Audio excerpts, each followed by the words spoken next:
This episode is proudly sponsored by HASA, the trusted choice for liquid chlorine. It's better because it offers the highest purity, works instantly, and contains no added CYA. By the bottom feeder, professional-grade battery-powered swimming pool vacuum system, it sucks to clean pools, so cleaning pools sucks less. Get $100 off the bottom feeder with code DVB100. Skimmer, trusted by over 30,000 pool service professionals across North America. Skimmer software helps you save time, grow revenue, and boost your 5-star reviews. Whether you're just starting out or expanding your team, Skimmer's easy-to-use tools and expert support have you covered. Upgrade your business in 2025 with Skimmer. Try Skimmer for 30 days for free at getskimmer.com/poolguy. The Pool Guy Podcast Show. The Pool Guy Podcast Show. The Pool Guy Podcast Show.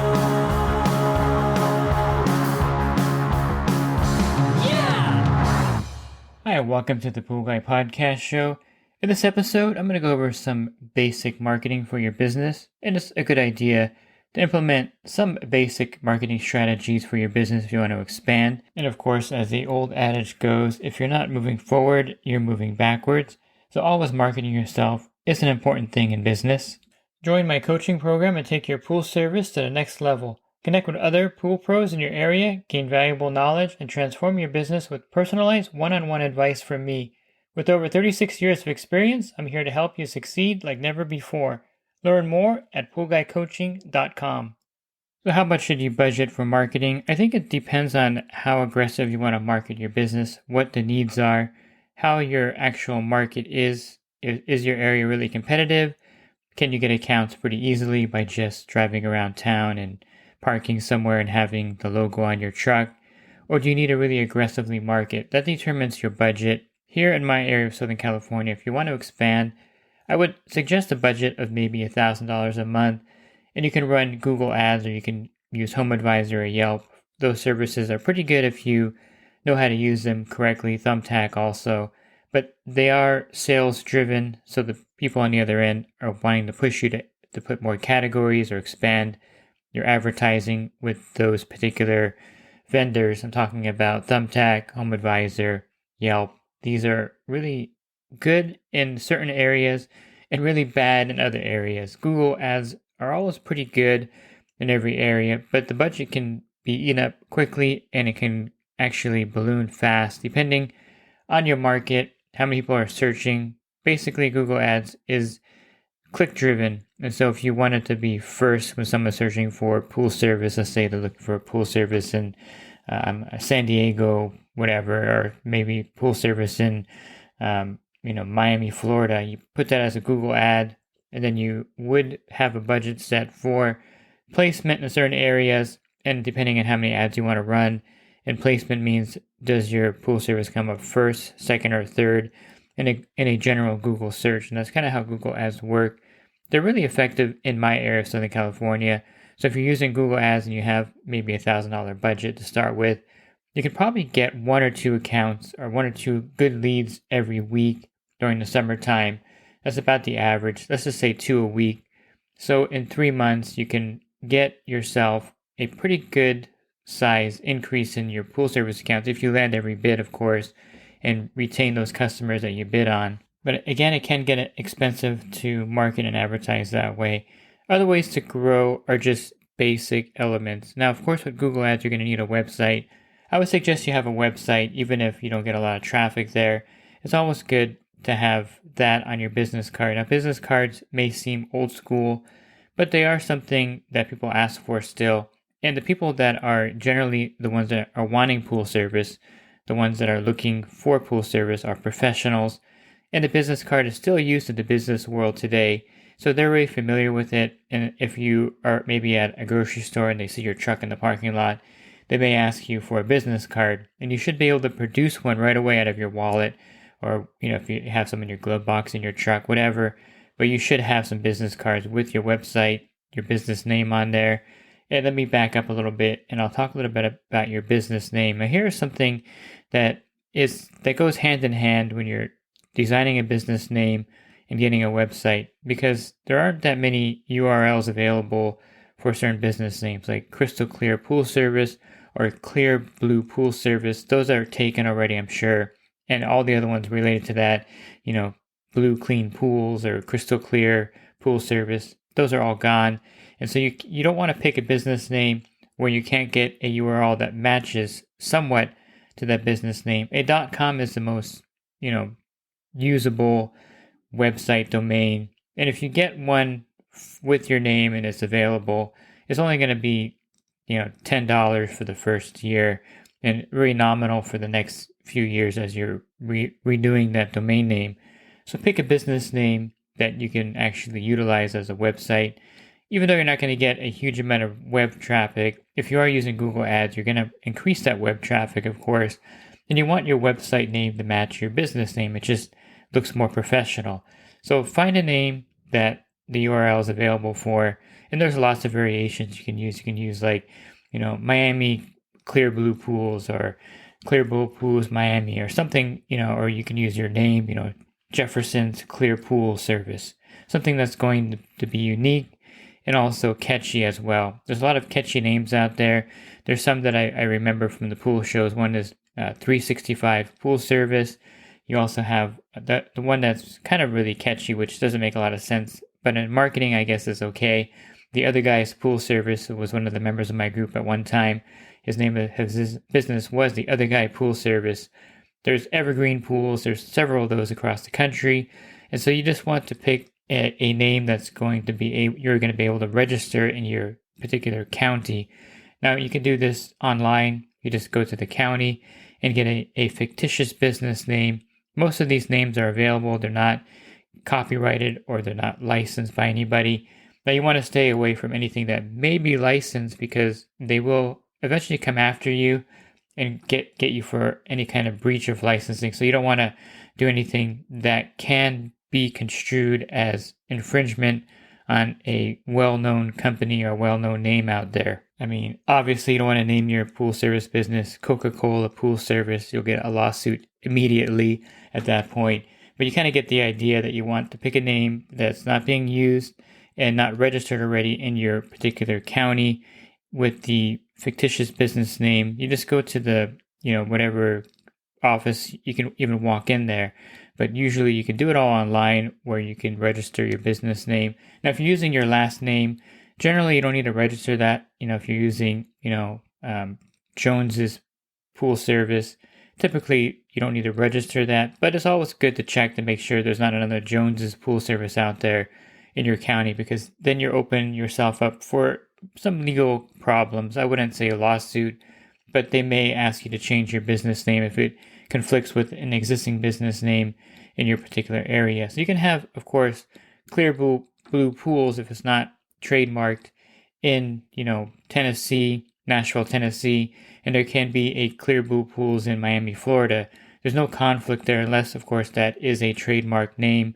And there's plenty of the same names across the nation and in neighboring cities. So don't feel like you're limited for that reason, but you also want to pick a name that's also suitable to describe your business. And that's basic, and you want to have a good name that's kind of catchy, that's not offensive, and that works well in your particular area. You also want to maybe put a logo on your truck. Now, I don't know if you want to go for the full wrap of the vehicle. That to me is area dependent. I know in areas of Florida, like Seminole, Florida, and Tampa, Florida, not having your truck wrapped is a handicap because everyone wraps their truck. They have a really nice business name and a logo, and you have to keep up with the Joneses basically by having your truck wrapped in those areas. Here in my area of Los Angeles County, very few people wrap their trucks. There's a lot of blank trucks out there. What I mean by blank trucks, there's not even a logo on there or any kind of phone number to contact the company, mainly because they're not marketing because they're pretty big already. But I always think you should be marketing all the time, so you should have some kind of at least contact phone number and business name on your truck. It's something that people know that you are a pool service.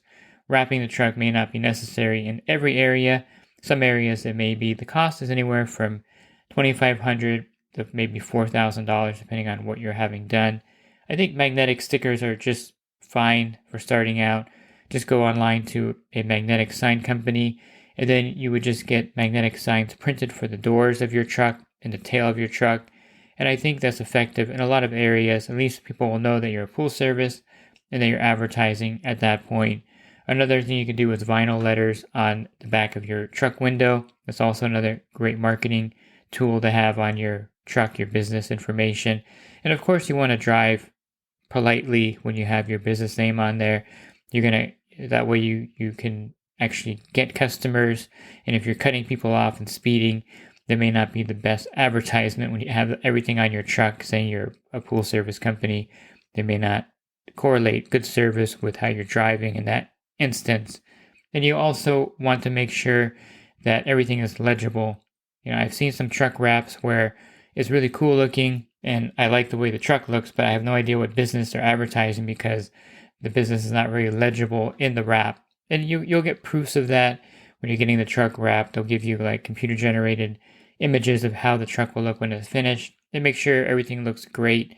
And I think the phone number or website should be really prominent on your advertisement, maybe more prominent than the name of the business in some cases, because people will look for a contact and not necessarily the business name sometimes right away when they're driving. So have that very visible so that can be read. There was one pool service here that was pretty clever. They had magnetic business card holders and they would put them on their truck. And whenever they parked somewhere, of course, people could take a business card out of that magnetic holder. I thought that was pretty smart, something unique. Another one that I thought was really good is that they had a sign that when they park somewhere, they would just take it out of their truck and put it behind their truck, kind of advertising their service. Now, some cities, of course, this is not legal, but you're just there for 20 minutes and putting a sign behind your truck really is eye-catching because people look for signs. They look for open house signs and different kind of signs like that. And so it was a pretty good sized sign they would just take out and put behind his truck. Pretty clever too. And those are really simple and effective and cost-effective marketing strategies. Another one that would be really good that's cost-effective, I think is still really valid, is door hangers, or finding, go on Google Maps and find out who has pools in the area and just put a flyer on their front porch or something, because you never know who is looking for service, or maybe someone, got injured, they can't take care of their own pool anymore, or they're not happy with the pool service. So those are pretty effective. It's not super expensive to have flyers printed. Door hangers would be a little bit more expensive. And these are old school marketing techniques, but they are pretty effective.